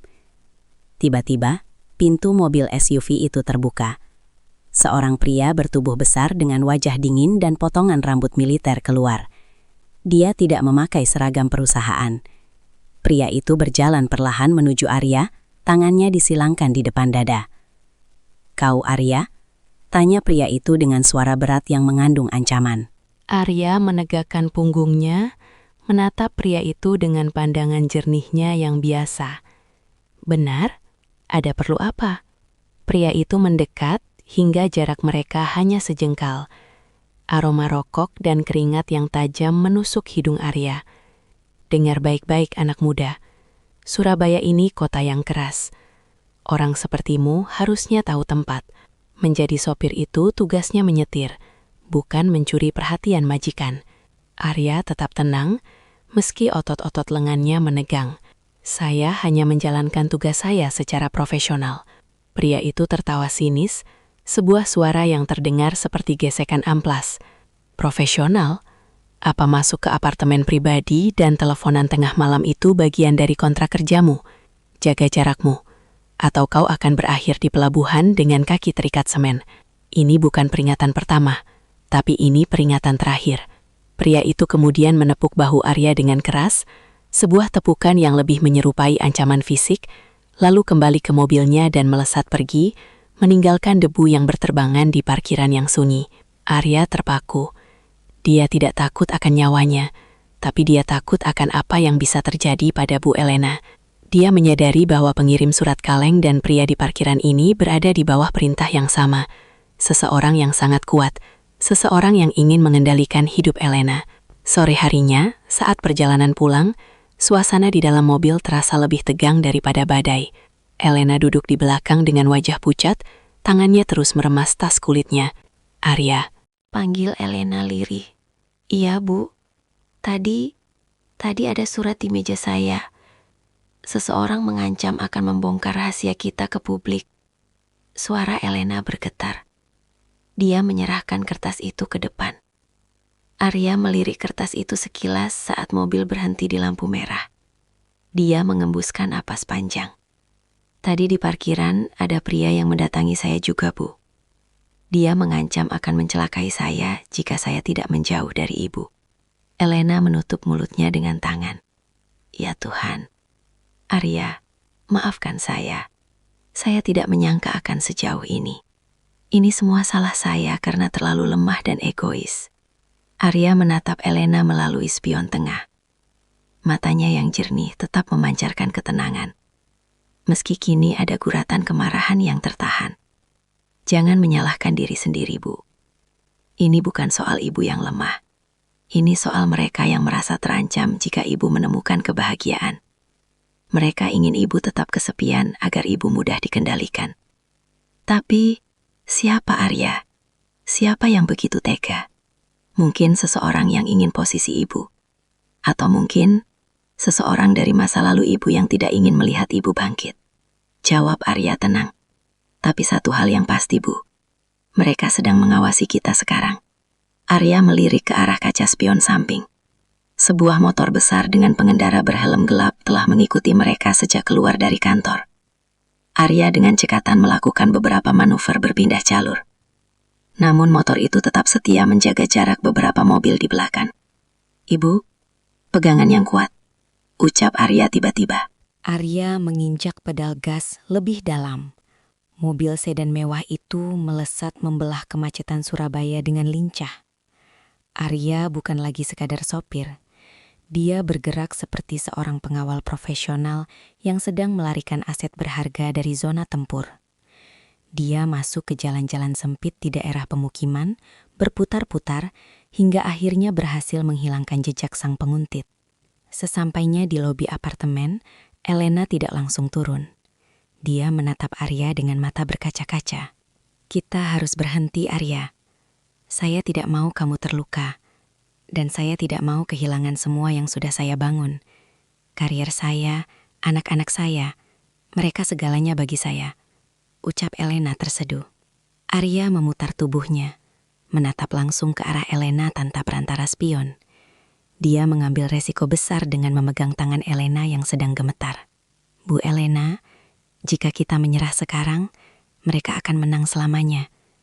Mereka akan tahu bahwa cara terbaik untuk mengendalikan ibu adalah dengan rasa takut. Saya tidak akan pergi kecuali ibu yang benar-benar meminta saya pergi, karena ibu tidak lagi membutuhkan saya. Tapi jika ibu meminta saya pergi hanya karena takut, saya akan tetap di sini, menjaga ibu dari balik bayang-bayang. Elena menatap tangan Arya yang menggenggamnya. Tangan itu kasar karena kerja keras, namun memberikan kehangatan yang paling nyata yang pernah dia rasakan selama 2 tahun terakhir. Tapi risikonya terlalu besar, Arya. Risiko terbesar dalam hidup adalah hidup dalam ketakutan, Bu. Bisik Arya. Malam itu, saat Elena masuk ke apartemennya, dia merasa seolah-olah setiap sudut ruangan sedang mengintai. Gak Siti sedang mencuci piring dengan tenang, namun Elena tidak lagi mempercayainya. Dia masuk ke kamar, mengunci pintu, dan mematikan semua lampu. Dia duduk di kegelapan, menatap Surabaya dari ketinggian. Di bawah sana, di dalam mobil yang masih terparkir di area drop-off, Arya duduk diam dengan mata tetap waspada. Dia tahu, malam ini hanya awal dari perang yang sesungguhnya. Surat kaleng itu bukan sekedar kertas. Itu adalah deklarasi perang terhadap perasaan mereka. Malam itu Surabaya terasa sangat sunyi. Namun bagi Bu Elena, kesunyian itu justru terasa mencekam. Setelah kejadian surat kaleng dan penguntitan motor sore tadi, dia meminta Arya untuk segera pulang demi keselamatannya. Elena mengunci diri di apartemennya, mencoba menenangkan diri dengan segelas teh kamomil yang sudah mendingin di atas meja marmer. Tiba-tiba, suara bel pintu apartemen berbunyi. Elena tersentak. Jantungnya berdegup kencang. Ini sudah hampir pukul 9 malam. Mbak Siti sudah pulang ke kamarnya di area asisten. Siapa yang berani bertamu ke penthouse pribadinya tanpa janji? Melalui layar interkom di dinding, Elena melihat sosok seorang pria berdiri di depan pintu. Pria itu mengenakan setelan jas mahal yang sangat familiar. Nafas Elena tertahan. Sosok itu adalah Hendra, mantan suaminya.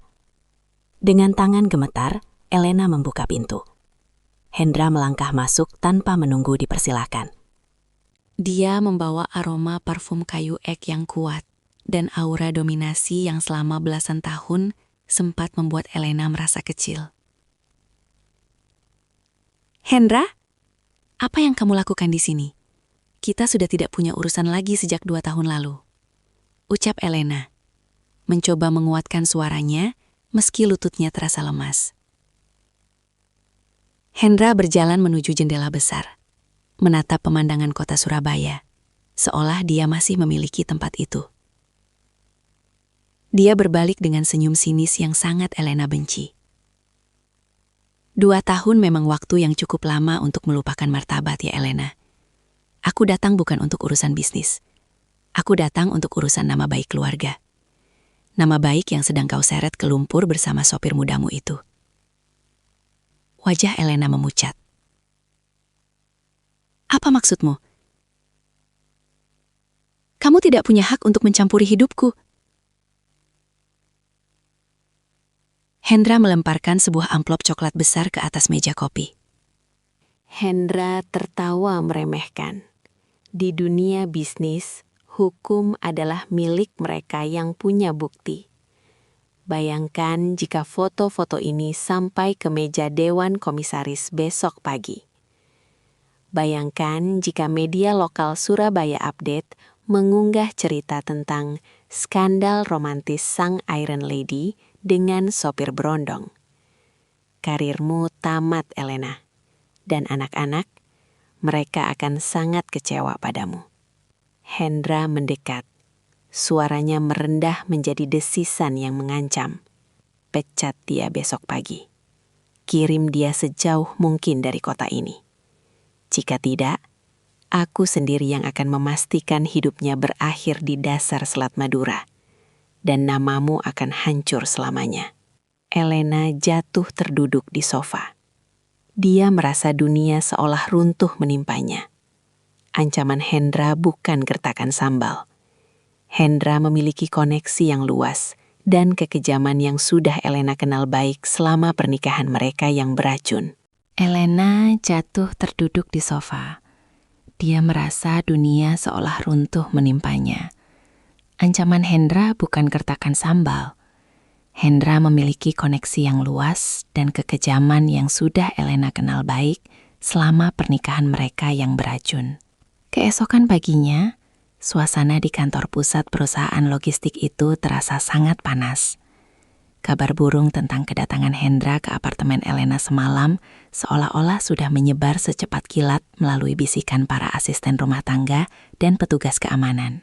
Arya datang tepat waktu, seperti biasa. Namun, saat dia baru saja memarkirkan mobil, dia dicegat oleh 2 orang pria berpakaian safari gelap, orang-orang suruhan Hendra yang sudah berjaga di sana.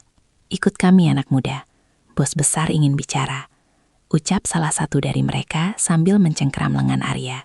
Arya tidak melawan. Dia tahu jika dia memicu keributan di sini, itu hanya akan memperburuk posisi Bu Elena. Dia dibawa ke sebuah ruang pertemuan kecil di lantai dasar yang sudah dipesan secara pribadi oleh Hendra. Hendra duduk di sana, menyesap kopi hitam dengan gaya angkuh. "Jadi, kamu yang namanya Arya, sopir yang merasa dirinya pahlawan?" Arya menatap Hendra dengan pandangan jernihnya yang tidak goyah. "Saya hanya asisten pribadi Bu Elena, Pak. Saya menjalankan tugas saya." "Tugasmu adalah menyetir, bukan menyentuh hatinya." Hendra membanting cangkir kopinya ke meja. "Aku tahu segalanya. Aku tahu kalian sering bicara tengah malam. Aku tahu dia memasak untukmu. Dengar, sampah kecil. Aku memberimu 2 pilihan. Pergi dari Surabaya hari ini juga dengan uang tutup mulut ini, atau kau akan menghilang tanpa jejak. Dan Bu Elena akan menanggung kehancuran karirnya karena ulahmu." Hendra menyodorkan selembar cek dengan nominal yang sangat besar. Arya menatap cek itu, lalu menatap Hendra. "Pak Hendra," suara Arya terdengar sangat tenang namun berwibawa. "Anda mungkin bisa membeli segalanya dengan uang dan ancaman. Tapi Anda tidak bisa membeli rasa aman yang dibutuhkan Bu Elena. Selama 2 tahun, dia kesepian di bawah bayang-bayang pria seperti Anda. Saya tidak akan pergi karena uang Anda. Saya hanya akan pergi jika Bu Elena sendiri yang meminta saya pergi." Hendra berdiri, wajahnya merah padam karena amarah. Dia tidak terbiasa ditantang oleh seseorang yang strata sosialnya jauh di bawahnya. "Kau akan menyesal, Arya. Kau akan sangat menyesal." Di lantai atas, Bu Elena sedang duduk di meja kerjanya dengan mata sembab. Dia baru saja menutup telepon dari anak bungsunya di Singapura yang menanyakan kabar dengan suara ceria. Sebuah suara yang membuat Elena semakin merasa bersalah. Tiba-tiba, sekretarisnya masuk dengan wajah pucat. "Ibu, maaf, Ibu harus lihat ini. Ini baru saja diunggah oleh akun gosip terbesar di Surabaya." Elena meraih ponselnya. Di sana, di layar yang bercahaya, terpampang sebuah foto siluet dirinya dan Arya di bawah satu payung dengan judul bombastis. "Skandal panas, CEO logistik cantik Surabaya dan supir pribadinya." Rahasia di balik lantai 32 terbongkar. Komentar-komentar jahat mulai membanjiri unggahan itu. Nama Elena diseret-seret. Martabat yang dia bangun puluhan tahun kini menjadi bahan olok-olok publik. Elena merasa dadanya sesak. Dia tidak lagi bisa bernapas. Pengkhianatan Hendra, bisikan Mbak Siti, dan kebencian publik seolah-olah bersatu untuk menenggelamkannya. Di saat itulah, pintu ruang kerjanya terbuka. Arya masuk. Bajunya sedikit berantakan. Ada memar kecil di sudut bibirnya. Sisa dari pertemuannya dengan orang-orang Hendra tadi. Namun matanya tetap sama. Mata yang jernih, lurus, dan berani. "Bu Elena," panggil Arya lembut. Elena menoleh, air matanya tumpah. "Arya, pergilah. Semuanya sudah hancur. Foto itu, Hendra, anak-anakku, mereka akan membenciku. Kamu harus pergi sebelum mereka menyakitimu lebih jauh." Arya berjalan mendekat. Dia tidak peduli lagi dengan aturan protokol kantor. Dia berlutut di samping kursi kerja Elena dan memegang tangannya yang dingin. "Bu, dunia mungkin sedang berteriak menghakimi kita. Tapi selama kita tahu kebenaran di balik semua ini, kita tidak pernah benar-benar hancur. Hendra ingin Ibu merasa hancur agar Ibu kembali padanya atau menyerah pada tuntutannya.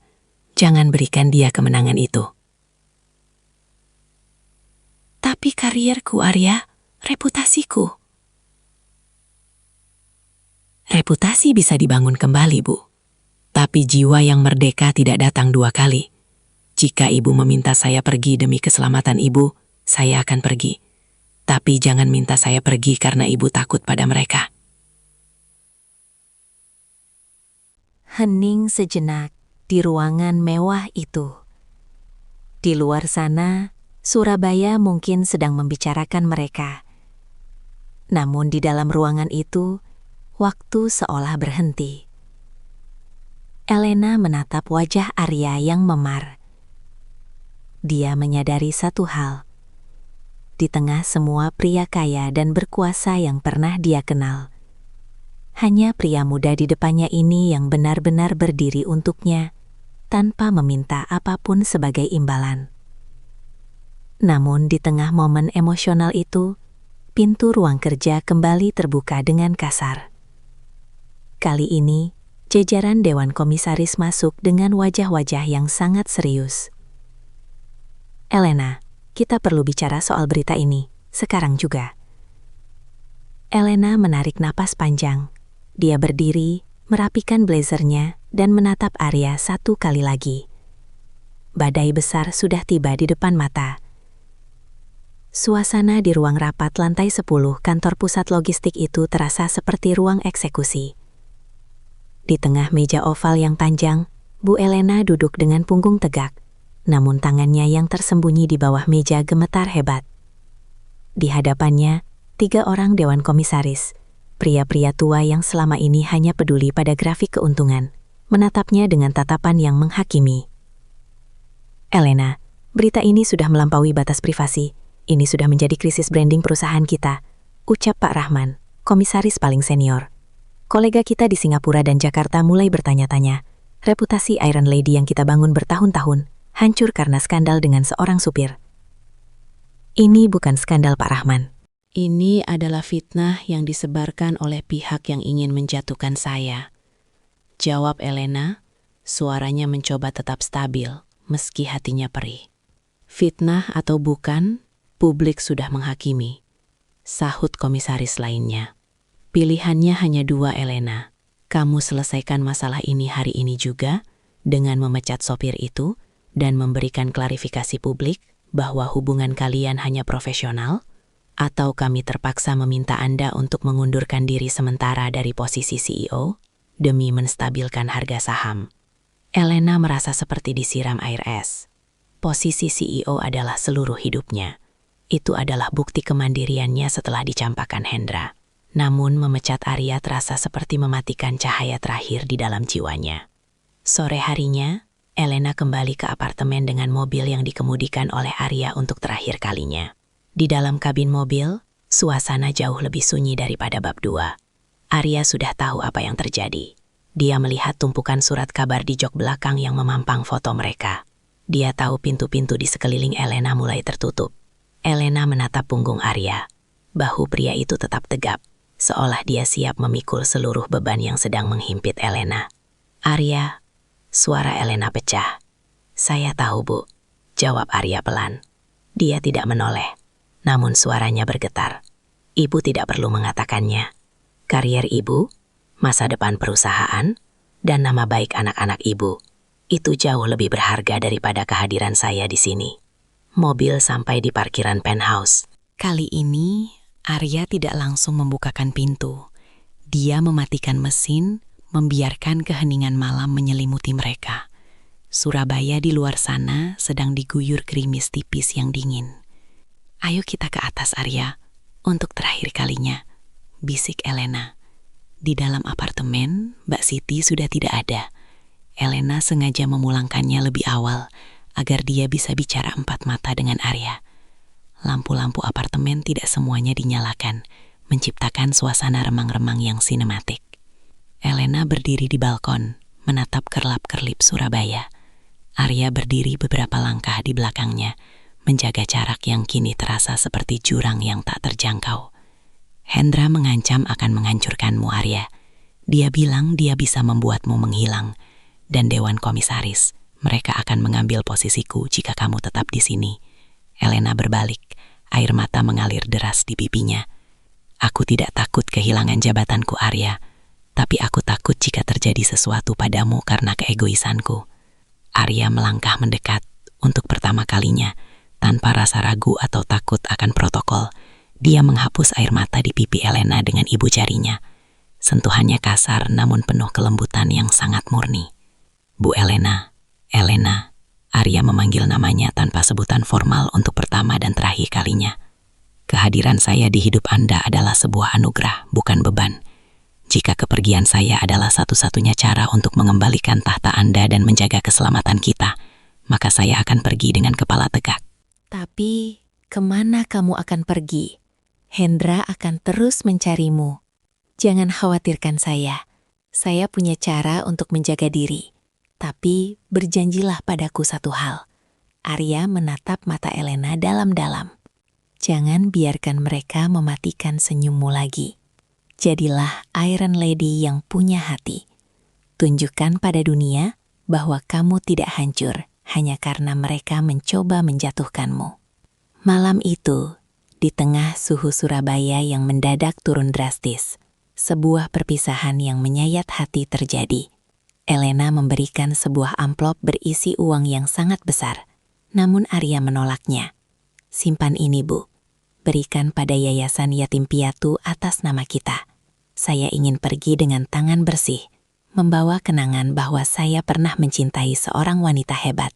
Bukan karena hartanya, tapi karena jiwanya yang indah, ucap Arya. Arya mengambil tas kecilnya, satu-satunya barang yang dia miliki. Dia berdiri di depan pintu lift pribadi, menatap Elena untuk terakhir kalinya. Selamat tinggal, Bu Elena. Jaga diri baik-baik. Arya. Elena berlari dan memeluknya erat. Dia menyandarkan kepalanya di dada Arya, menghirup aroma cendana yang kini akan menjadi aroma paling menyedihkan dalam hidupnya. Arya membalas pelukan itu sejenak, mengecup kening Elena dengan penuh rasa hormat, lalu melepaskannya perlahan. Pintu lift tertutup. Angka di panel digital mulai bergerak turun. 32, 31, 30, hingga akhirnya mencapai lantai dasar. Elena jatuh terduduk di lantai marmer yang dingin. Dia menangis sesenggukan dalam kesunyian apartemennya yang mewah. Di luar sana, gerimis berubah menjadi hujan yang mendinginkan bumi Surabaya. Namun tidak ada yang bisa mendinginkan luka di hatinya. Malam itu, Elena menyadari satu hal yang paling pahit. Dia berhasil menyelamatkan karirnya. Dia berhasil menjaga nama baik anak-anaknya. Namun dia baru saja kehilangan satu-satunya pria yang membuat apartemen dingin itu terasa seperti rumah. Di bawah sana, di tengah kegelapan malam, Arya berjalan kaki meninggalkan gedung apartemen mewah itu tanpa menoleh ke belakang. Dia menghilang di balik tikungan jalan, membawa rahasia cintanya yang terkubur dalam-dalam, demi keselamatan wanita yang dia puja. 1 tahun, 365 hari sejak lift apartemen itu tertutup dan membawa pergi aroma cendana yang selama ini menjadi napas bagi Bu Elena. Selama setahun itu, Elena melakukan transformasi besar. Dia masih menjabat sebagai CEO, namun sebutan Iron Lady perlahan memudar, digantikan dengan sebutan yang lebih hangat. Dia lebih banyak turun ke lapangan, mendengarkan keluhan buruh pelabuhan, dan seringkali terlihat makan di warung tenda pinggir jalan bersama stafnya, sesuatu yang dulu mustahil dia lakukan. Elena telah memenangkan perang profesionalnya. Hendra, mantan suaminya, akhirnya tersandung kasus korupsi dan kehilangan pengaruhnya di Surabaya. Anak-anaknya di luar negeri mulai sering menelpon, bangga melihat ibu mereka yang kini lebih sering tersenyum di unggahan media sosial daripada sekadar pamer angka profit.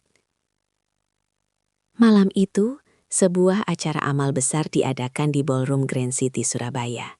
Acara itu digagas oleh yayasan yang didirikan Elena atas nama Penerang Jiwa. Yayasan yang dia bangun dari dana yang dulu sempat ingin dia berikan pada Arya. Ballroom itu dipenuhi cahaya lampu gantung kristal yang berkilauan.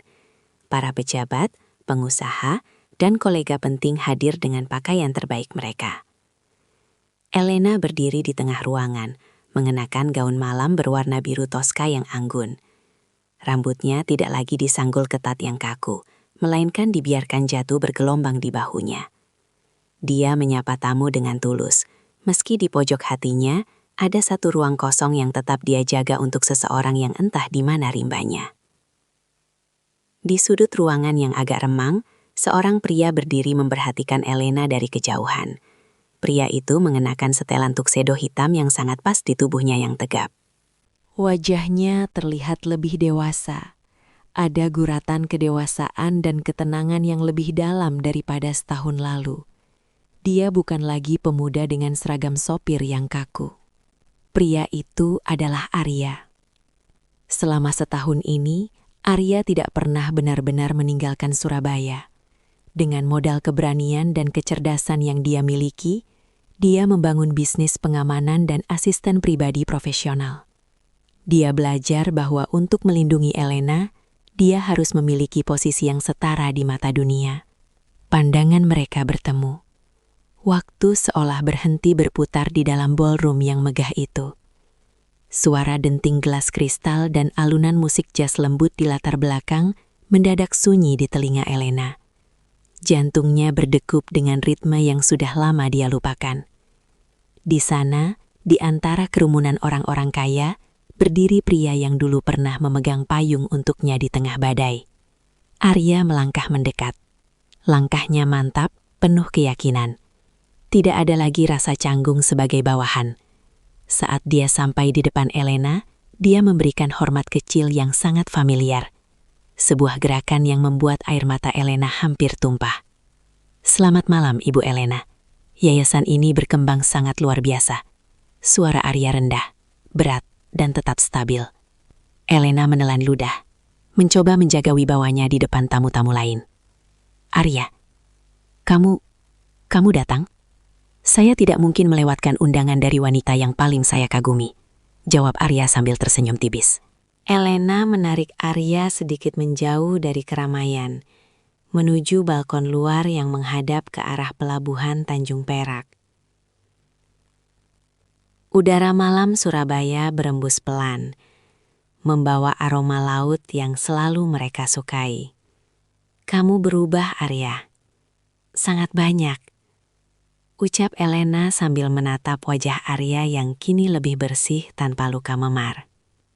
Saya hanya mencoba menjadi pria yang layak untuk sekadar berdiri di samping Anda, tanpa membuat dunia mencibir Elena. Arya menyebut namanya tanpa jabatan. Elena menunduk. Matanya berkaca-kaca. Setahun ini, aku merasa seperti manusia biasa, Arya. Aku melakukan apa yang kamu katakan. Aku belajar bernapas untuk diriku sendiri.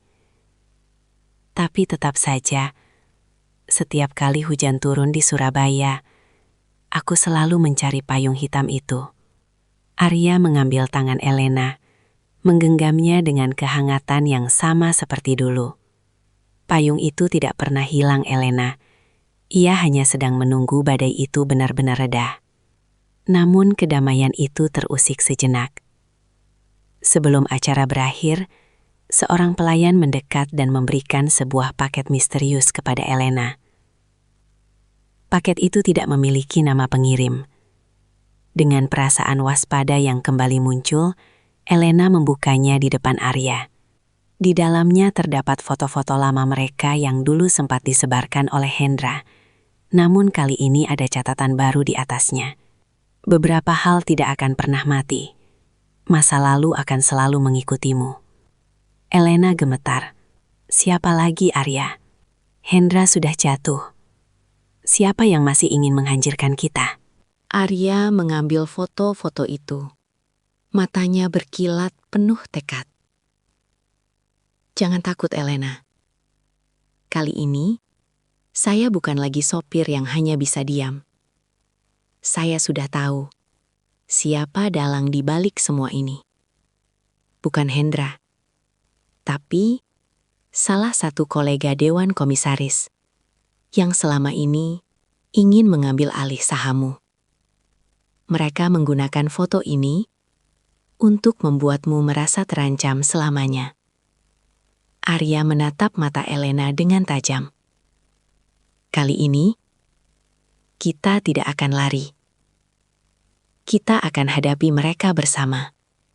Bukan sebagai bos dan sopir, tapi sebagai dua orang yang saling menjaga.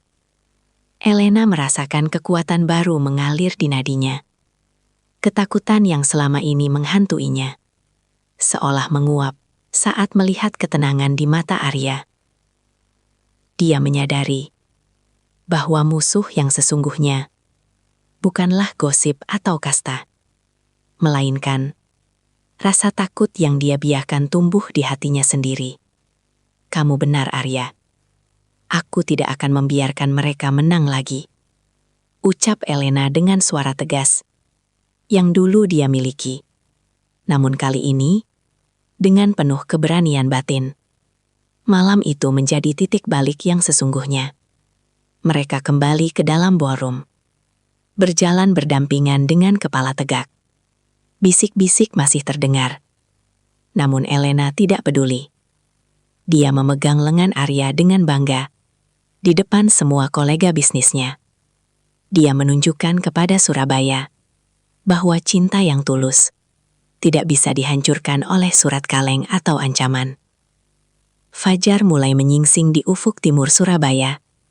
Saat acara itu berakhir, mereka berdiri di depan lobi hotel, menatap matahari yang mulai terbit.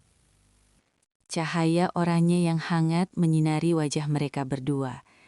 memberikan harapan baru bagi masa depan yang lebih cerah. Jadi, apa rencana kita sekarang, Arya? Tanya Elena sambil tersenyum. Arya membukakan pintu mobil untuk Elena, masih dengan gaya yang sangat sopan. Namun kali ini, dia tidak duduk di depan sebagai sopir. Dia duduk di kursi belakang, di samping Elena. Sekarang, kita akan menulis cerita kita sendiri, Elena. Cerita di mana tidak ada lagi rahasia, tidak ada lagi ketakutan.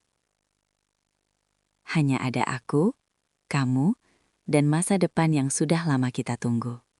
Jawab Arya lembut. Mobil itu meluncur membelah jalanan Surabaya yang mulai ramai. Kali ini, keheningan di dalam mobil bukan lagi sunyi yang mencekam, atau sunyi yang kesepian. Keheningan itu adalah keheningan yang penuh dengan kedamaian. Karena mereka tahu, apapun badai yang akan datang di masa depan, mereka tidak akan pernah lagi menghadapinya sendirian.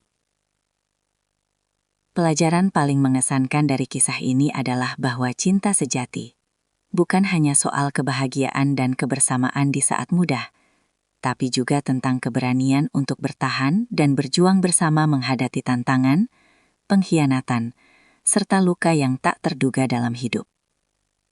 Kasta mungkin membedakan harta, namun tidak pernah bisa membedakan ketulusan jiwa. Terima kasih sahabat setiaku cerita hati yang sudah menonton dan mengikuti kisah ini sampai selesai. Semoga kisah Ibu Elena dan Arya memberikan inspirasi bagi Anda semua untuk selalu berani memperjuangkan kebenaran dan kebahagiaan Anda. Jangan lupa subscribe dan like-nya ya. Sampai jumpa di cerita hati berikutnya. Wassalamualaikum warahmatullahi wabarakatuh.